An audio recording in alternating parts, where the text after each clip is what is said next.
시청자 여러분은 책 한 권을 가만히 TV만 봐도 만날 수 있는 프로그램이죠. 화요일엔 요즘 책방 책 읽어드립니다. 오늘도 함께하겠습니다. 반갑습니다. 예. 안녕하세요. 자, 오늘 두 분의 책방 손님 우리 김경일 교수님 뭐 반고정이시고요. 네. 자, 또 한 분의 책방 손님은요.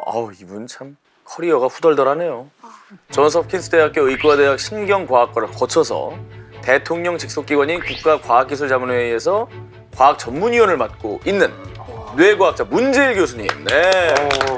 안녕하세요. 절반이 넘는 사람들은 뇌 손상이 있거나 아니면 치매기를 보이는 것을 발견하였습니다. 실제로 신경 전달 물질이라고 하는 것을 통해서 아는데, 일단 본인 소개를 해주시면서 어떤 기관인지 좀 소개 좀 해주세요. 굉장히 이름이 거창하지만 우리나라에 이제 1년 동안 어떤 걸 할지, 또 젊은 학생들이 어떤 연구를 하면 좋을지 그런 것들을 고민하는 그런 위원회고요. 거기에서 저는 전문위원을 맡고 있습니다. 저는 최근에 후각에 대해서 강의하신 걸 너무 재밌게 들었었어요. 또 우리 보통 시각 청각 많이 하는데 후각 얘기를 해줘서 저도 사실은 문 교수님의 팬 중에 한 사람이에요. 이야. 우리 오늘 다룰 책에도 그 후각과 뇌 이야기가 나오는데 이따 또 여쭙기로 하고, 근데 우리 프로그램을 정말로 좋아하셔서 아, 진짜요? 그래서 우리 방송을 다 보셨대요. 정말입니까? 네, 이 프로는 굉장히 좋아하는 프로예요. 저희 집사람이 이제 처음에 이제 섭외를 왔다고 얘기해서 이제 제가 그 프로래 그랬더니 1번으로 하는 얘기가 나가지 마라.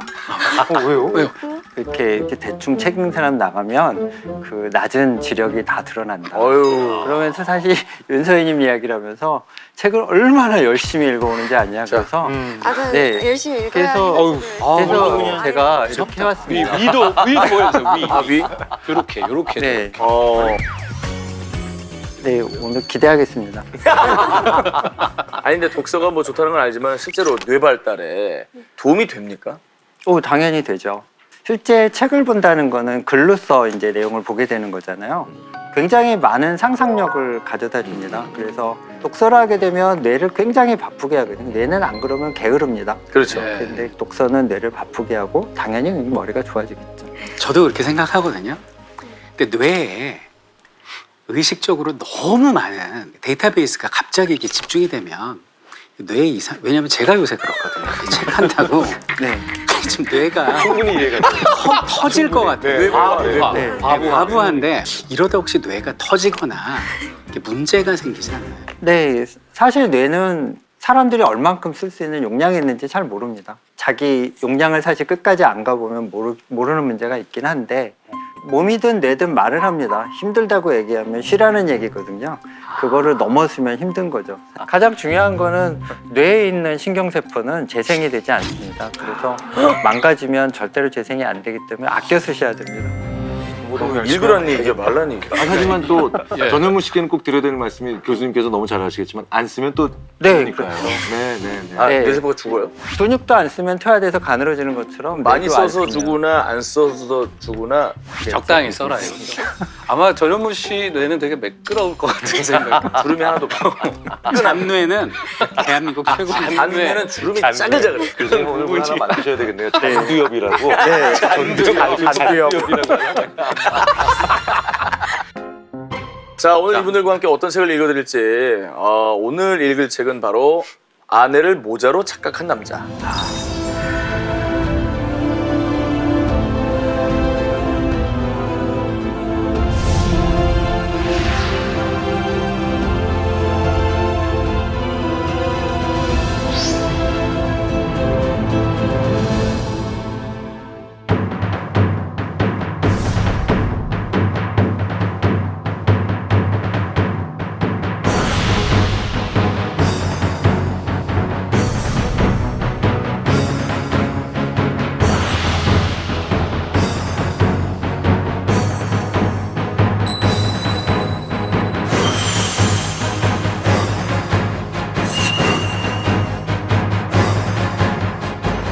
아마존이 선정한 인생책이다. 또 서울대 의대 지원자가 가장 많이 읽은 책 탑3 안에 들고요. 이 책을 실제로 김경일 교수님은 수업 교재로 쓴 적이 있다고. 사실은 심리학과 학생들도 뇌를 일부 배워야 되기 때문에 뇌신경에 관련된 강의들을 한 학기 정도를 제가 가르쳐야 되는데요. 근데 그때 후반부에 이 책을 줍니다, 학생들한테. 그런데 이 책을 왜 학생들한테 주냐면 뇌에 관련된 것들을 기능적으로 이해하다가 보면은 학생들이 그래 여기만 가지면 이거 잘못되고 여기만 가지면 이렇게 잘못되고 이렇게 자꾸 사람을 진단하려고 그래요. 그러니까 우리가 의사 선생님한테 갔는데 당신 이런 질병입니다. 바로 진단해 버리면요.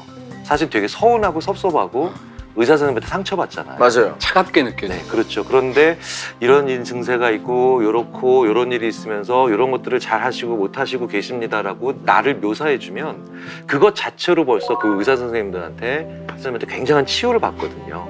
사실은 그래서 저는 이 책의 저자인 올리버 섹스로부터 지식을 배우는 게 아니라 환자를 대하는, 상대방을 대하는 열리고 중립적인 마음 자체를 좀 배우라는 뜻에서 학생들한테 이 책을 읽게 해요. 책을 읽으면서 여기 우리 좀 미래가 있지 않을까. 우리 다 이제 병들고 몸이 아파지고 어딘가 또 이제 정신적으로도 이제 뭐 고통을 받는 순간이 있을 텐데 그런 사람들한테 나는 어떻게 해야 되고 우리 사회는 어떻게 해야 될까. 이런 아주 좋은 내용이 담긴 책인 것 같습니다. 그리고 또 무엇보다 또 따뜻해요. 특히 이런 문장이 전 되게 좋았는데 의사와 환자는 동등하다. 의사도 환자를 통해서 그 병에 대해서 배워나가는 것이다. 어떤 우리가 이렇게 자꾸 막 실험실에 쥐가 된 듯한 느낌을 받을 때 있잖아요. 환자로서. 네. 그게 아니라 두 명의 인격체가 서로 교감하면서 성장해 나가는 이 사람의 존엄성에 대해서 끊임없이 생각하는 것들이 그 마음을 좀 뭉클하게 하는 것 같아요. 근데 자서전에 약간 그런 이제 환자와의 교감 같은 얘기가 있는데 형이 어렸을 때부터 조현병 환자예요. 그래가지고 자기 어렸을 때부터 형이 조현병 걸려가지고 괴로워하고 온 가족이 괴로워하는 거를 좀 느끼기도 했고 본인도 이제 젊을 때 굉장히 방황을 많이 하거든요. 환자를 진료하면서 자기가 어떤 인간미를 얻게 됐다고 그런 얘기들을 해요. 왜 그럴 수 있었는가? 말씀하신 대로 저는 아파 보는 의사인 거예요. 뭐 사람들로부터 어떻게 보면 조금 색안경을 끼고 볼 수 있는 그런 어떤 자신의 삶이 있었기 때문에 오히려 환자 입장에서 항상 진료를 하고 이런 책을 쓸 수 있지 않았나.